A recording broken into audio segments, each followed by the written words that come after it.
दैनिक छत्तीसगढ़ के जम्मू संगवारी और भाई बहनी मल्ला जय जोहार नमस्कार। दैनिक छत्तीसगढ़ चैनल देखना शुरू कर चुके हैं आप और छत्तीसगढ़ प्रदेश की आज की तमाम सभी महत्वपूर्ण बड़ी खबरों की शुरुआत इस चैनल को सब्सक्राइब करने के साथ। छत्तीसगढ़ में जलाभाव वाले बिलासपुर को एक बड़ी सौगात मिली है 100 हैंडपंप की स्वीकृति के साथ, जहां जिला पंचायत सदस्यों ने इनकी संख्या बढ़ाने की मांग करी है।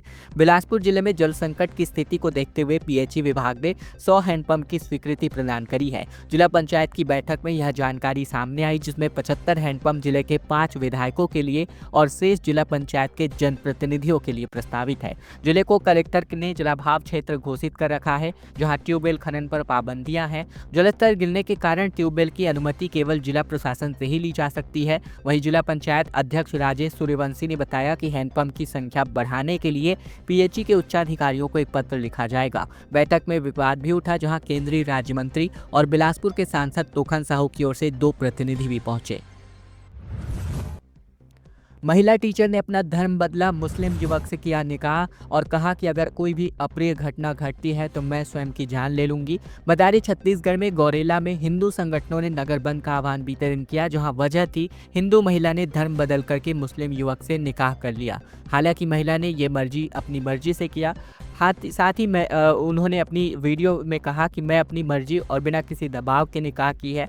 यह निकाह जुलाई 2024 में हुआ था। मामला तब सामने आया जब महिला अक्षय तृतीया के दिन मुस्लिम युवक के साथ रहने उसके घर गई। बताया जा रहा है कि महिला और पुरुष दोनों से पहले से ही शादीशुदा हैं। इसके अलावा बात करें तो इसको लेकर भी लगातार मामला सामने आने के बाद हिंदू संगठनों ने इसका विरोध किया। बुधवार को इसको लेकर एक बैठक बुलाई गई। संगठन ने घटना को लव जिहाद का करार देते हुए 2 मई को गौरेला बंद का आह्वान किया था और नगर की अधिकांश दुकानों को बंद रखा गया था।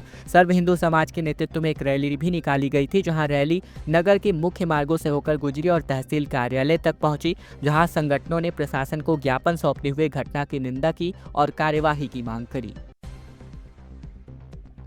राजनांदगांव निगम का 696 करोड़ का बजट पेश हुआ, जहां नालंदा परिसर, आवास योजना और वाटर ट्रीटमेंट प्लांट पर विशेष फोकस किया गया। राजनांदगांव नगर पालिक निगम के महापौर मधुसूदन यादव ने वित्तीय वर्ष 2025-26 का बजट पेश किया। इस बजट में कुल मिलाकर 696 करोड़ 70 लाख रुपए का व्यय प्रस्तावित है और कुल आय तकरीबन 696 करोड़ है। इसके अलावा बात करें तो बजट में 22,95,000 रुपए का घाटा प्रस्तावित है।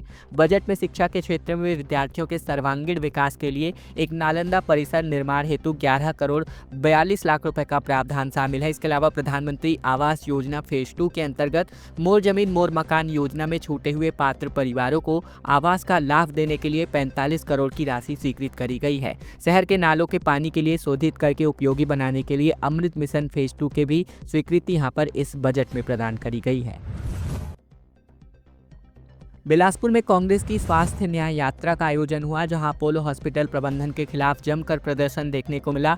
एफआईआर की मांग को लेकर सिंहदेव ने कहा कि पूरे प्रदेश में स्वास्थ्य व्यवस्था लचर स्थिति में है। बता दें, बिलासपुर में पदस्थ रहे अपोलो अस्पताल के फर्जी कार्डियोलॉजिस्ट नरेंद्र विक्रमादित्य यादव के साथ ही प्रबंधन के खिलाफ कांग्रेस ने हत्या का केस दर्ज करने की मांग की है। इसको लेकर जिला कांग्रेस कमेटी स्वास्थ्य न्याय यात्रा निकाली बीते दिन, जहां कांग्रेस और युवा कांग्रेस कार्यकर्ताओं ने अपोलो प्रबंधन के खिलाफ जमकर नारेबाजी करी।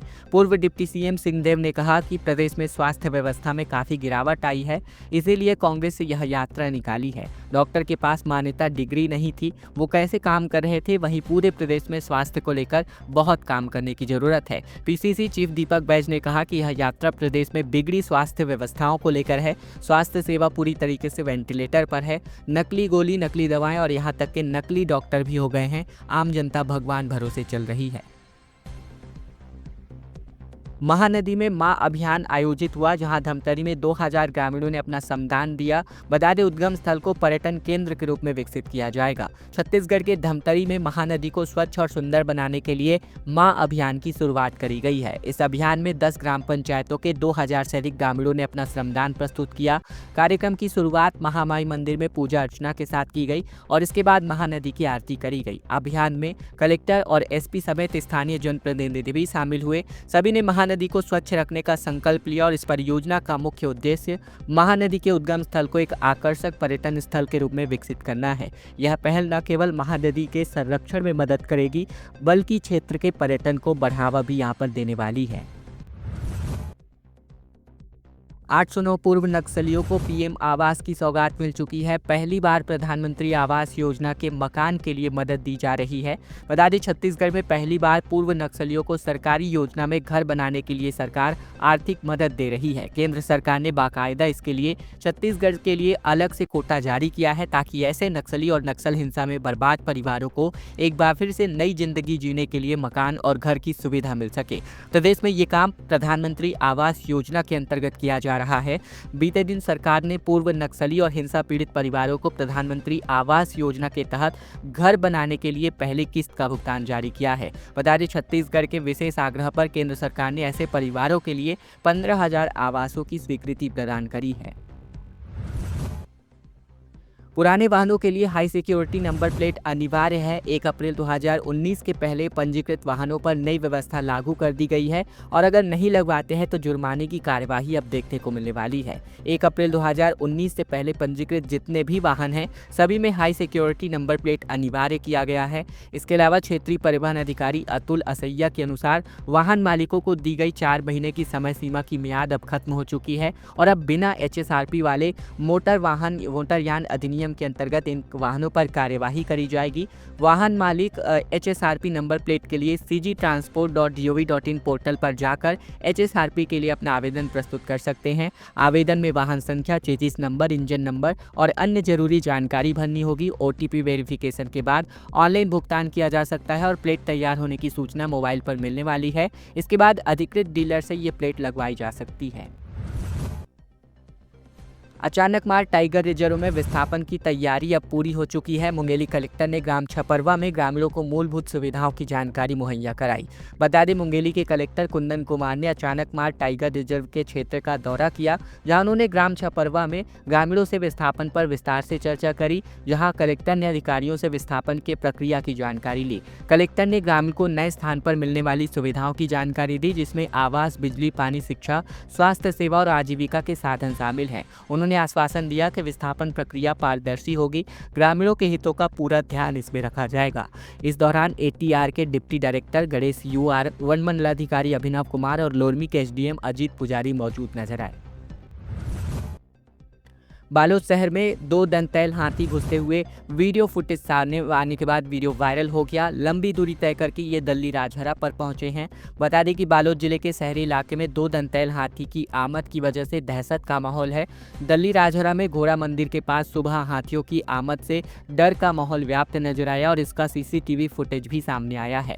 फुटेज में स्पष्ट तौर पर देखा जा सकता है कि सुबह के समय काम पर जा रहे मजदूर के सामने अचानक से हाथी आ गए। मजदूरों ने भागकर अपनी जान बचाई और इस दौरान एक व्यक्ति गिर भी गया।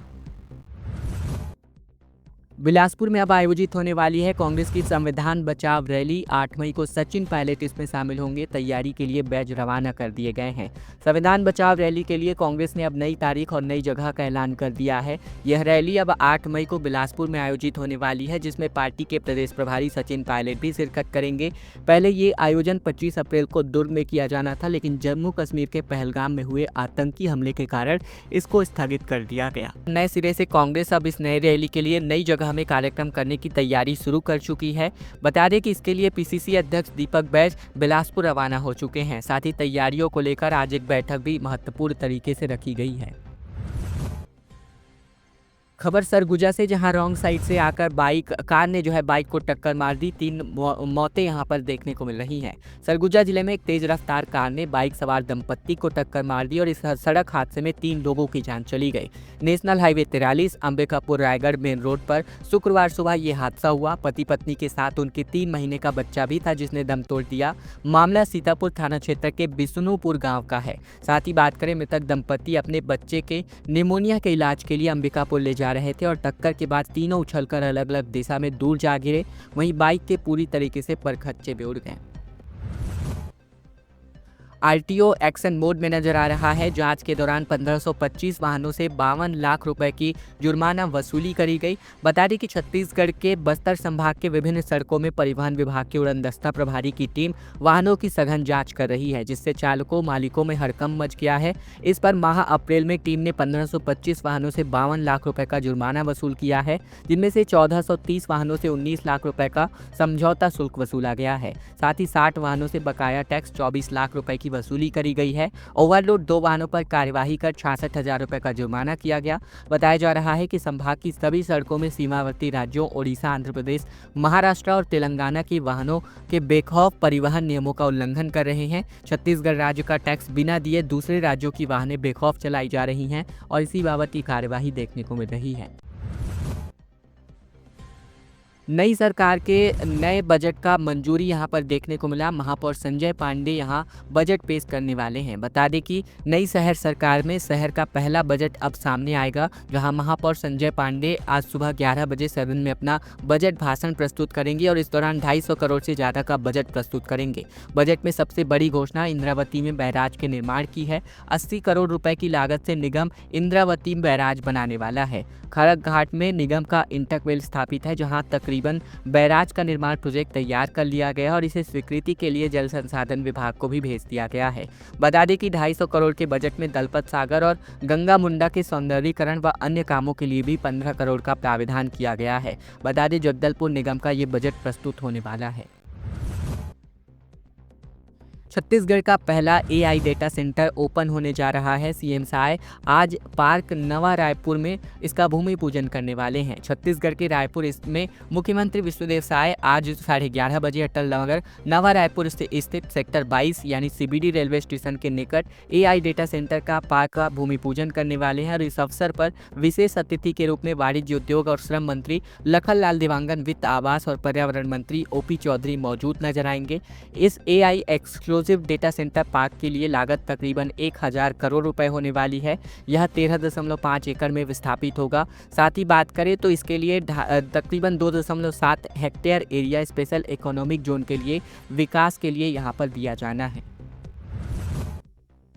प्रदेश में सबसे ऊंचे स्थान पर अब फोर्स का कैंप स्थापित होगा। नक्सलियों को खदेड़ने के लिए 1000 जवानों की तैनाती करी जाएगी। छत्तीसगढ़ और तेलंगाना बॉर्डर पर स्थित कर्रे गुट्टा की पहाड़ी पर फोर्सेस का कैंप स्थापित होने जा रहा है। 5000 फीट की ऊंचाई पर सबसे मुश्किल हालात में जवानों की तैनाती की जाएगी और बताया जा रहा है कि पहाड़ी के एक बड़े हिस्से से नक्सलियों को खदेड़ने के लिए यहाँ बाद डीआरजी, एसटीएफ और कोबरा साथ ही सीआरपीएफ के जवान तैनात करने की जो तैयारी है शुरू कर दी गई है। पहाड़ी पर एक हेलीपैड भी तैयार किया जाएगा और इसी हेलीपैड के जरिए ही जवानों को पहाड़ी तक लाया जाएगा। करेगुट्टा कैंप प्रदेश का सबसे ऊंचा कैंप स्थापित होगा। यहां पर जवानों की तैनाती अब आसान नहीं होने वाली है।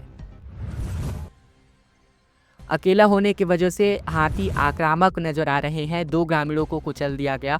बालोद में एक दिन में 50 किलोमीटर तक दंतैल हाथी सफर करते नजर आए। बता दें छत्तीसगढ़ के 2 अलग अलग जिलों में हाथियों ने उत्पात मचा रखा है। जीपीएम में एक दंतैल हाथी ने 2 लोगों की जान ले ली, जबकि शुक्रवार को कटघोरा और मरवाही वन मंडल की सीमा पर स्थित कुम्हारी सानी गाँव में रामदयाल को हाथी ने कुचल दिया, जिससे उसकी मौके पर ही मौत हो गई। एक दिन पहले ही गुरुवार को इस हाथी ने मरवाही के माराकोट जंगल के पंडरी पानी के रहने वाले रामप्रसाद साय को भी रौंद दिया था। वन विभाग के मुताबिक अकेला होने के कारण अब हाथी आक्रामक व्यवहार कर रहे हैं। वहीं बालोद के दल्ली राजहरा में 2 दंतैल हाथी शहर में घुस चुके हैं, जहां घोड़ा मंदिर के पास सुबह हाथियों को देखा गया है।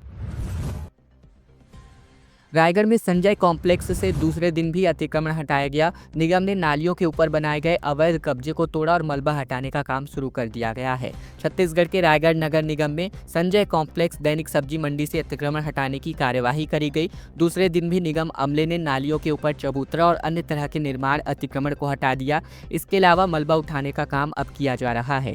निगम आयुक्त ने तकरीबन 1 महीने पहले ही व्यवसायियों को अतिक्रमण हटाने के लिए समझाइश दी थी, लेकिन कोई भी कब्जा जो है नहीं हटाया गया, जिसको लेकर के बीते दिन कार्यवाही का माहौल यहां पर देखने को मिला।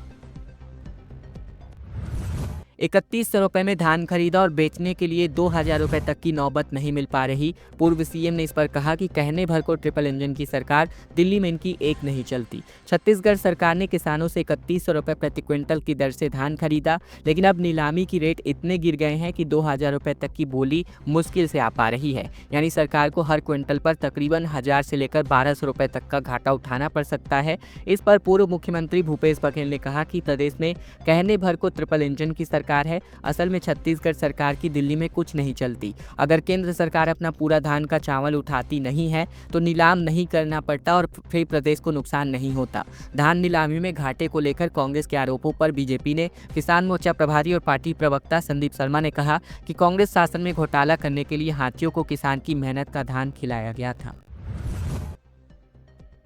छत्तीसगढ़ हाई कोर्ट में ग्रीष्मकालीन अवकाश को लेकर नोटिफिकेशन जारी कर दिया गया है। छत्तीसगढ़ हाई कोर्ट ने गर्मी में अवकाश को लेकर यह नोटिफिकेशन जारी किया है। इसके अनुसार हाई कोर्ट 12 मई 2025 से 6 जून 2025 तक बंद रहेगा। 9 जून 2025 को जो है पुनः से खुलने वाला है और इस दौरान कुछ चयनित तिथियों में अवकाशकालीन बेंच न्यायिक कार्य करने वाली है। बता दें 13, 15, 20, 22 और 27 साथ ही 29 मई और 3 और 5 जून को अवकाशकालीन पीठ की यहाँ पर सुनवाई होने वाली है। रायपुर निगम नेता प्रतिपक्ष विवाद मामले में अब कांग्रेस ने एक जांच कमेटी का गठन किया है, जहां लेखराम साहू समेत 3 नेता इसकी जांच करने वाले हैं। रायपुर नगर निगम में नेता प्रतिपक्ष की नियुक्ति को लेकर कांग्रेस में विवाद बढ़ता जा रहा है। इसे लेकर प्रदेश कांग्रेस कमेटी ने ही अपनी 3 सदस्यीय जांच समिति का गठन किया है। कमेटी की अध्यक्षता पूर्व विधायक और वरिष्ठ कांग्रेस के नेता लेखराम साहू को सौंपी गई है। दरअसल पार्षद संदीप साहू को जिला कांग्रेस कमेटी ने नेता प्रतिपक्ष बनाने को लेकर लेटर जारी किया था, जिसके बाद प्रदेश कांग्रेस कमेटी ने आकाश तिवारी को रायपुर निगम का नेता प्रतिपक्ष नियुक्त करने का आदेश जारी कर दिया। इसके बाद संदीप साहू समेत 5 कांग्रेस पार्षदों ने पार्टी के पद से इस्तीफा दे दिया और अब कांग्रेस इसकी जांच करने वाली है। समिति में प्रदेश कांग्रेस कमेटी के उपाध्यक्ष प्रेमचंद जायसी और सुनील माहेश्वरी को सदस्य बनाया गया है। यह कमेटी पार्टी नेताओं, पार्षदों और स्थानीय संगठन से चर्चा करके 3 दिन में अपनी रिपोर्ट यहां पर सबमिट करने वाली है। खबरों का सिलसिला बस यही तक का था। अगर आपको यह वीडियो पसंद आया है तो वीडियो को लाइक करना बिल्कुल मत भूलिएगा। चैनल पर अभी तक अगर आप नए हैं चैनल को जरूर से सब्सक्राइब कर लीजिए। इसके अलावा वीडियो पसंद आने पर वीडियो लाइक, शेयर, कमेंट और सब्सक्राइब करना बिल्कुल मत भूलिएगा।